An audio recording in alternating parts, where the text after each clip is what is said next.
Welcome in this lecture, my dear friends.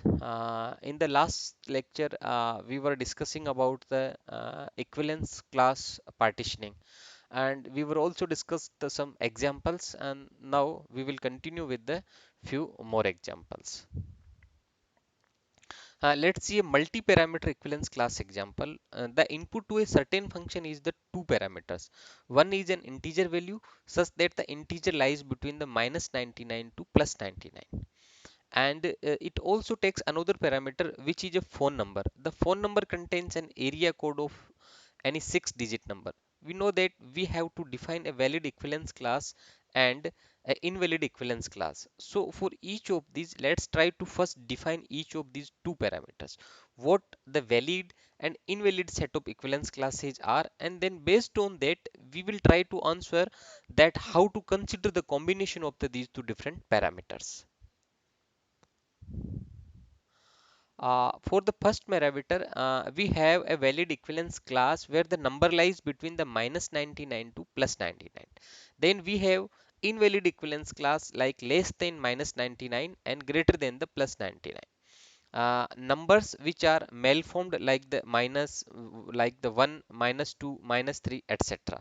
Non-numeric strings, empty value, all these are the invalid equivalence classes. For the second parameter phone number, it consists of two ranges. So we might consider that the area code is between these 11 and 999, and any of these are in these correct range, but there can be a invalid due to the being out of a range for the first argument. The first part, second part. For example, we might have the invalid format area code is less than the 11 or 999. Area code with the non-numeric character, that these are the invalid equivalence classes. Now the question remains that how do we combine these two parameters?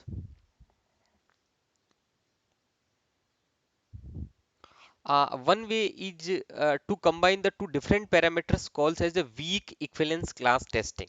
Let's say that a certain function takes two parameters. One is called that the function as f1 or something, and it takes two parameters. One is the age and another is the years of the education. Age is an integers, and for age we have identified the equivalence class 5 to 30. Greater than 30, the number of years of the education. Based on that we have identified school education, college, undergraduate college, postgraduate. So the first parameter has two equivalence classes, the second has three equivalence classes. We plot these two parameters here in the above diagram. We try to cover all of these, that is our test cases should be able to test both the age equivalence classes, one value from the age equivalence class and also one value of the year of the education. In the last case using the just three test cases, we'll be able to cover both the valid age equivalence and the valid year of education. Similarly, if there are three or four parameters, we can try to cover all of them, and that we call them as a weak equivalence testing. We can also define a strong equivalence class testing here. Obviously, the number of test cases is much more.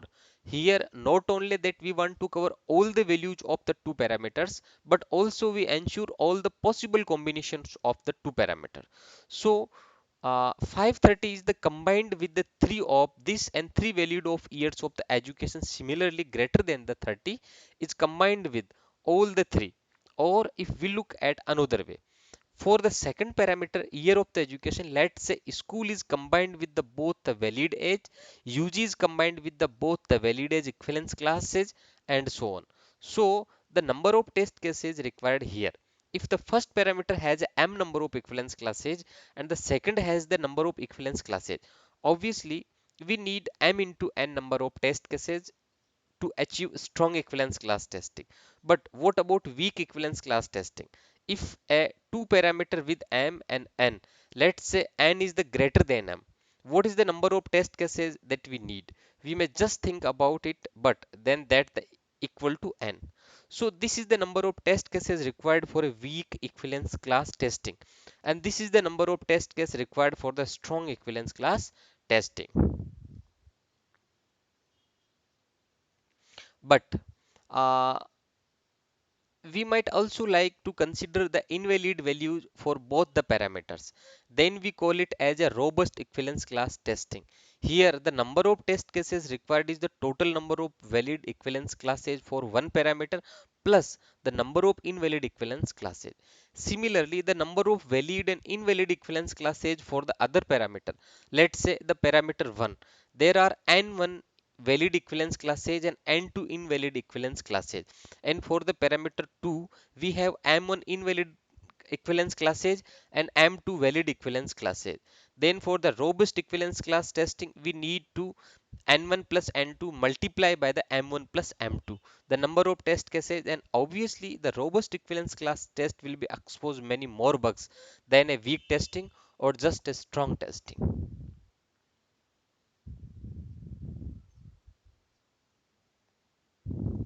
So now based on the what we discussed, let's try to solve one more example. Let's say we have a problem. We have a function that compute the interest for a certain principal, and there are different rates of interest on the deposit depending on the deposit period. So we have this function compute interest.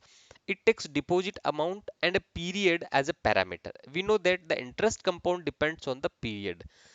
It should be 3% for the deposit up to 15 days, 4% for the 15 to 180 days, 6% for the 180 days to 1 year, and 7% for the deposit over the 1 year. But less than the 3 year, and 8% for the deposit above 3 years. Now, observe here that even though there are two parameters, the behavior of the function does not matter much, and the amount. So the amount, there is only one equivalence class, one valid equivalence class, and then we have invalid equivalence class. Whereas the period there are 1, 2, 3, 4, 5, and so. So there are five equivalence classes for the period, because depending on the period it provides the different behavior, that is different interest rate. Now the number of test cases required here is for strong equivalence testing is equal to the 1, 2, 3, 4, 5, and for weak equivalence class testing it is also similar because the first one is 1. So both the weak and strong equivalence class testing will require 5 test cases. But for the robust testing, we have one valid and one invalid for this. So there are two classes for the first parameter. The second parameter has one invalid class. So we have 6 here. So the number of test cases becomes 12 for the robust testing.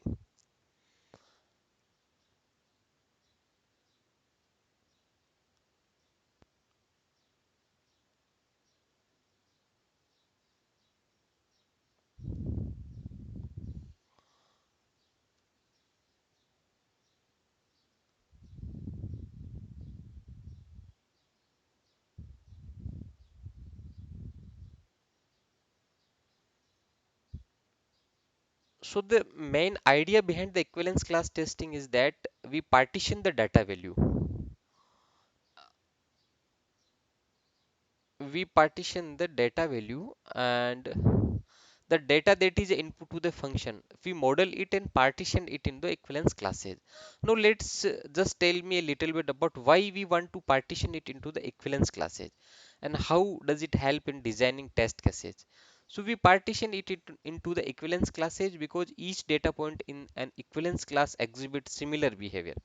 If we think of this as a representation of the control flow in a program, we can see that there are many ways of control can flow, and each way we control flow represent a behavior. So if we partition the data that is input to a program, if this is the set of data that is to be input to the program, and we know that there are the data for which it follow this path, and these are the data for which it follow this path.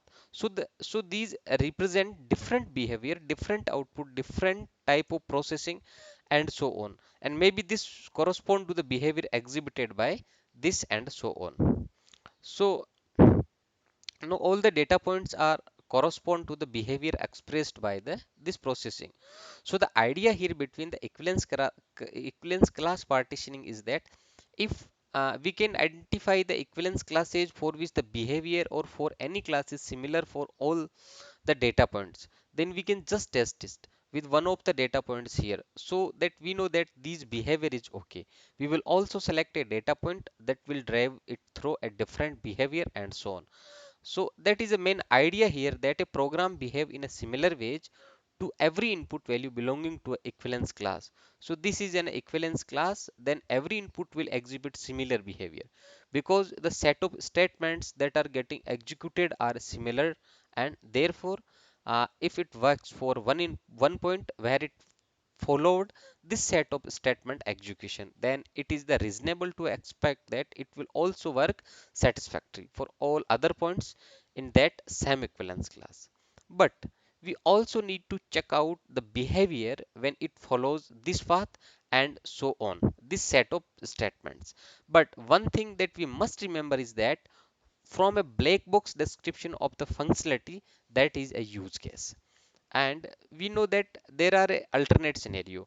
In the alternate scenario, this is the main scenario, and then there are a many alternate scenario. We can think of that in the main line scenario, certain set of statements get executed, and for the alternate scenario different set of statements get executed.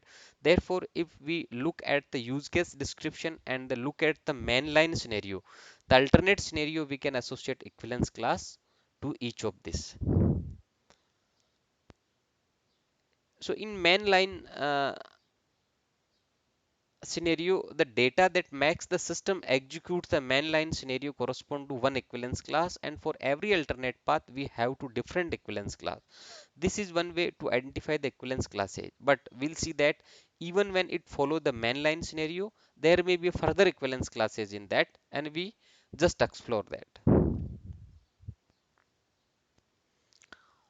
So let us repeat here that the total data input data domain, the input data domain, we model it and then we split it into the equivalence classes such that the tester, or we, if we are doing the testing, the tester feel that for every data point here the system exhibits similar behavior. Since all these make the system execute certain set of statements, it is reasonable to execute using any one of these points. We can select any one of these points and similar with other equivalence classes, and that will form our equivalence test cases, equivalence class test cases.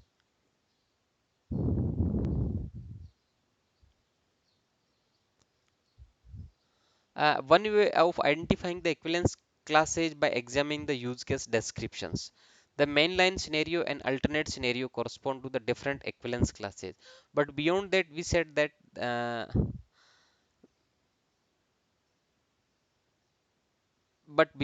we said that every equivalence class there may also consist of other equivalence classes, and how to identify that.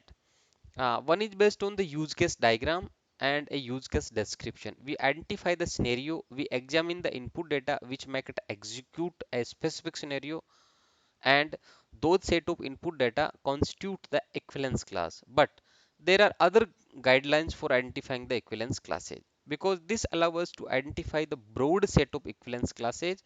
But let's see what are the other guidelines. The other guidelines are that we look at the input values. If the input is the range of the values as we find the description of the functional requirement or the use case. If the input correspond to a range of values, let's say 1 to 100, if these are the set of the valid values, then we have three equivalence classes. One is the valid set of equivalence classes, and there are two invalid equivalence classes on the both ends of the invalid equivalence classes as shown in the above diagram. Now, what if input is a set of values? Let's say only A, B, and C. Let's say our system or the software takes only a character, and based on the character, it does certain functions. These are the menu choices. Let's say A, B, and C, and these are only the valid menu choices. You have to input any one of these. In that case, this defines a valid set of equivalence class, and anything other than A, B, C is invalid set of equivalence classes. So if the input is set, we need to identify a valid set of equivalence class and invalid set of equivalence class. What if the input is a boolean value? Again here we have one valid, that is the boolean value, and any other value such as a character, control characters, and so on.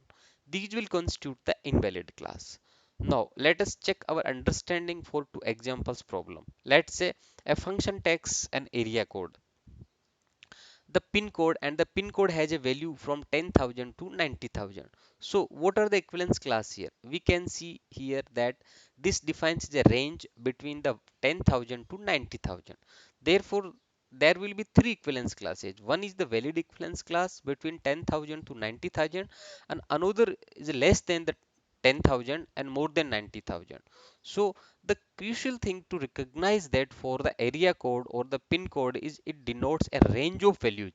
As soon as we know that it is a range of values, we can identify three equivalence classes, which is valid and two invalid set of equivalence classes. Now let's look at another one, a function that takes a password. Let's say the function is login and it takes a password, and the password consists of a string of 6 characters. Now what will be equivalence classes here? It is a crucial to recognize that the string of the 6 characters is actually a set. It is a finite set of all the possible strings of 6 characters. Therefore as soon as we recognize that it is a set, we'll identify two equivalence classes in this case. That is, one is the valid equivalence class, which is a member of the set, and another is the invalid equivalence class, which is the less than the 6 character, more than the 6 character.